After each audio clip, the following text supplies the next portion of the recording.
পাঁচটা শর্ত সাপেক্ষে আমাদের তওবা কবুল করবে কে? তওবা কবুল হওয়ার কিছু শর্ত আছে, পাঁচটা। কয়টা? চিৎকার মেরে বলতে হবে, তওবা কবুল হওয়ার শর্ত কয়টা? এক নম্বরে হচ্ছে আল ইকরা, acknowledgement. You have to give the acknowledgement that you are the greatest sinner on earth. আসসালামু আলাইকুম দর্শক, আজকের ভিডিওটা নিয়ে এসেছি মিজানুর রহমান আজহারীর কিভাবে তওবা করলে আল্লাহ কবুল করবেন। আসুন ভিডিওটা দেখি। পাপ নাই যেটা আমি করি নাই, ঠিক কিনা? এক নম্বরে পাপের ঘোষণা দেন। দুই নম্বরে আন-নাদাম, নাদাম মানে repentance. You have to be repentant for what you have done. আপনাকে অনুতপ্ত হতে হবে, চোখের পানি ছাড়তে হবে। আল্লাহ আমি লজ্জিত, আল্লাহ আমি নাদান, আমি পিশাচ, আমারে মাফ করে দাও। তার মানে স্বীকার গেলেন কি অন্যায় করেছেন।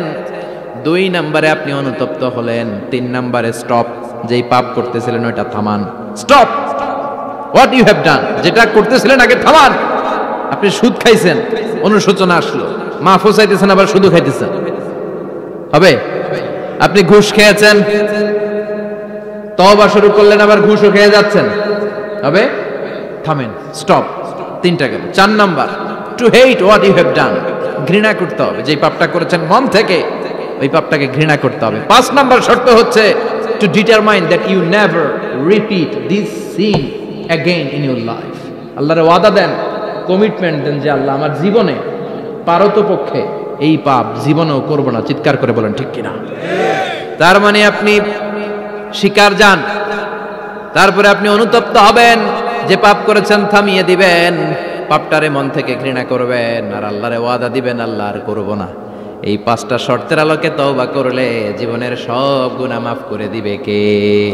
এজন্য আল্লাহ বললেন, ইয়া আইয়ুহাল্লাযীনা আমানু তুবু ইলাল্লাহি তাওবাতান নাসুহা। তওবার মতো তওবা করো, সব গুনাহ মাফ করতে পারে কে? তওবা করবেন তো? রাজি আছেন? কবে করবেন? এই মুহূর্তে তওবা করলাম, এই মুহূর্তে আল্লাহর কাছে ক্ষমা চাই, আল্লাহ জীবনের সব গুনাহ মাফ করে দাও। আমাদের দেশে তওবা করার জন্য হুজুর লাগে, কথা কন? পীর সাহেব হুজুর, বড় হুজুর, ছোট হুজুর, হাফেজ সাহেব লাগে না? হাফেজ সাহেব, ইমাম সাহেব, এদের ছাড়া নাকি তওবা হয় না। না, এটা ভুয়া কথা। আপনি অনুতপ্ত হন, আপনি চোখের পানি ছাড়েন, আপনি আপনার রবরে বলেন, ক্ষমা করে দিবে কে? ইমাম সাহেব আসতে হবে, শর্ত না। পীর সাহেব হুজুর এসে হুজুরের হাতে হাত রেখে তওবা পড়তে হবে, শর্ত না। আপনার রবরে ডেকে চোখের পানি ছেড়ে ক্ষমা চান, ক্ষমা করবে কে?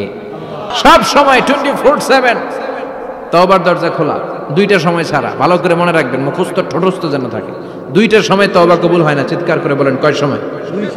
এক হলো বাদাল গারগারা, গারগারানি যখন আসে, মালাকুল মাউত যখন চলে আসে, মালাকুল মাউতরে যখন দেখে ফেলবেন, তখন তওবা কবুল হবে নাকি? কথা কন। ফেরাউনের নাম শুনছেন? ওরা যখন আল্লাহ লোহিত সাগরে ডুবাইয়া পানি খাওয়াইতে লাগলো, পানি খাইতে খাইতে পেটটা হয়েছে এত বড়, আর পানি খাইতে পারেন। এরপর হাত তুলে কয় আনা মিনাল মুসলিমিন, কোরআনের আয়াত, আনা মিনাল, হাত তুলে কয় আমি মুসলমান।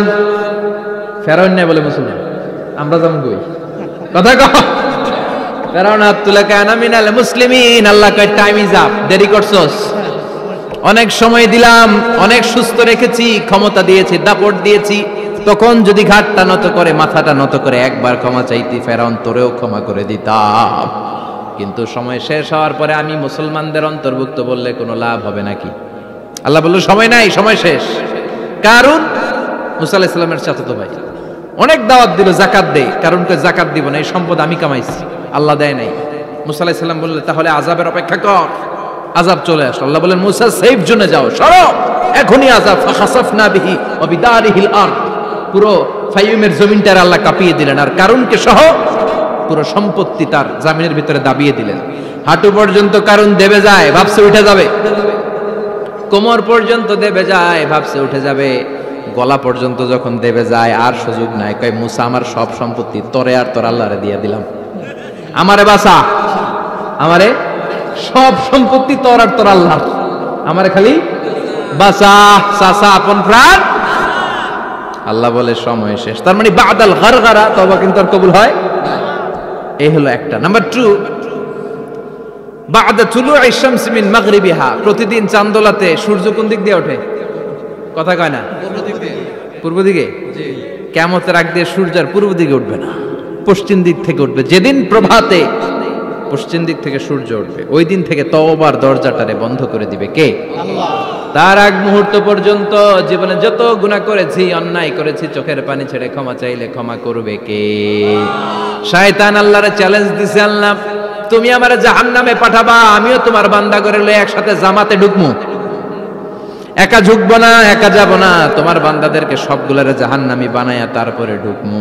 তোমারে চ্যালেঞ্জ দিলাম, একটারও জান্নাতে ঢুকাইতে পারবা? আল্লাহকে তুই আমার চ্যালেঞ্জ দিলি? আমি তো সব রাজার বড় রাজা, মহারাজা, আমারে চ্যালেঞ্জ দেশ, এত সাহস পাইলি কই? তুই আজীবন ওয়াসওয়াসা দিয়ে পাপ কাজ করাবি, একদিন তাফসীর মাহফিলে এসে আমার বান্দা ক্ষমা চাবে, আমি মাফ করে দেবো, তুই কি করবি? আজীবন অন্যায় করবে, আজীবন পাপ করবে, জুলুম করবে, একদিন চোখের পানি ছেড়ে আমার কাছে কান্নার মতো কান্না করলে আমি সব গুনাহ মাফ করে দেব। এজন্য আল্লাহ বললেন, ইয়া আইয়ুহাল্লাযীনা আমানু তুবু ইলাল্লাহি তাওবাতান নাসুহা। ভুল করেছো, তওবা করো, মাফ করবে কে? সাইয়েদনা আদম আলাইহিস সালাম ভুল করলেন, দুনিয়ায় এসে শত শত বছর কাঁদলেন, কিন্তু ক্ষমা হয় না। আল্লাহরে বললেন, আল্লাহ কি করলে ক্ষমা পাবো বলো? ফাতালাক্কা আদামু মির রাব্বিহি কালিমাতিন ফাতাবা আলাই। আল্লাহ বললেন, ও আদম, তোমারে কিছু কালেমা শিখাইয়া দেই, এই কালেমাগুলো দিয়ে আমার কাছে দোয়া করো, ক্ষমা করে দেব। আল্লাহ শিখাইয়া দিলেন, ও আদম, দুই হাত তুলে চোখের পানি ছেড়ে আমার কাছে পড়ো, রব্বানা, পড়েন, রব্বানা যালামনা আনফুসানা ওয়া ইল্লাম তাগফির লানা ওয়া তারহামনা লানাকুনান্না মিনাল খাসিরিন। এটা শিখাইতেছিল আল্লাহ। আল্লাহ, আমি জুলুম করেছি, অন্যায় করেছি, ভুল করেছি, পাপ করেছি, তুমি যদি ক্ষমা না করো, ক্ষমা করার কেউ নাই, ঠিক কি না? দর্শক, ভিডিওটা ভালো লাগলে লাইক, কমেন্ট, শেয়ার করবেন।